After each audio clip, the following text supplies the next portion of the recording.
आज शुक्रवार है। और आइए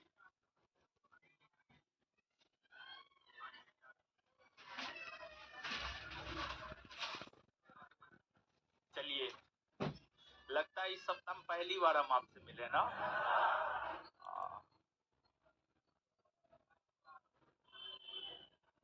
बड़ी दिन के बाद मिले ना, एक सप्ताह बाद। अच्छा ठीक है, कहाँ तक बताए थे? मुगल पढ़ा रहे थे। मुगल मुगल में क्या पढ़ा रहे थे?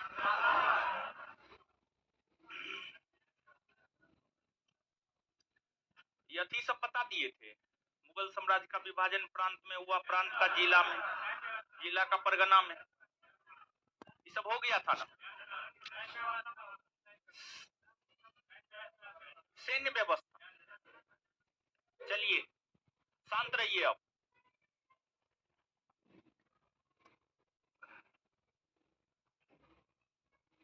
एक आध को क्वेश्चन पूछते हैं, जवाब दीजिए। जो मुगल साम्राज्य है, मुगल साम्राज्य के अंतर्गत पहली बार प्रांतों का वर्गीकरण, पहली बार मुगल साम्राज्य के प्रांतों का वर्गीकरण किसने किया? किसने? अकबर ने किया था। कब किया था? 1580 में किया। किस मुगल बादशाह के समय प्रांतों की संख्या सबसे अधिक थी? शाह। आगे बताइएगा, मुगल साम्राज्य के अंतर्गत ग्रामीण क्षेत्रों में जो कर की वसूली करने वाले अधिकारी थे, उसको क्या कहा जाता? चौधरी, खुद या मुकदम? मुकदम, इन नामों से जाना जाता था। मुगल साम्राज्य के अंतर्गत प्रशासन की सबसे छोटी इकाई क्या थी? ग्राम थी। प्रशासन की सबसे छोटी इकाई ग्राम थी। चलिए ठीक है, आगे हम लोग बढ़ते हैं। आगे अब हम लोगों को मुगल कालीन सैन्य व्यवस्था को समझना है। मुगल कालीन सैन्य व्यवस्था,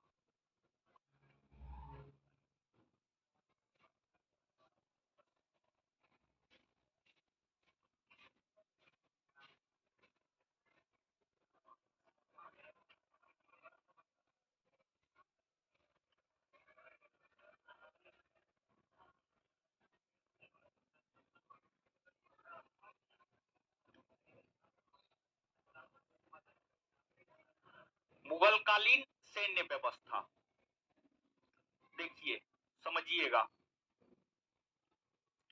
आप सभी लोग जानते हैं कि मुगलों का जो है लंबे समय तक शासन रहा है। मुगलों का लंबे समय तक शासन रहा है। मुगल शासन 1526 ईस्वी से लेकर 1858 ईस्वी तक, 1858 ईस्वी तक मुगलों का शासन रहा है। तो ये जो लंबे समय तक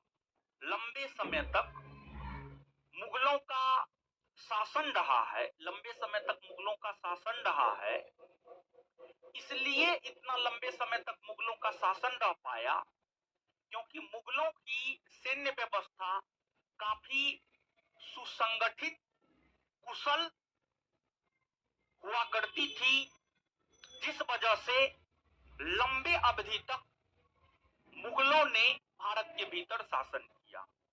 और मुख्य तौर पर मुगल सैन्य व्यवस्था जो व्यवस्थित रहा है, मुगल सैन्य व्यवस्था जो व्यवस्थित रहा है और सुचारू ढंग से काम किया है, वह बाबर से लेकर के औरंगजेब तक।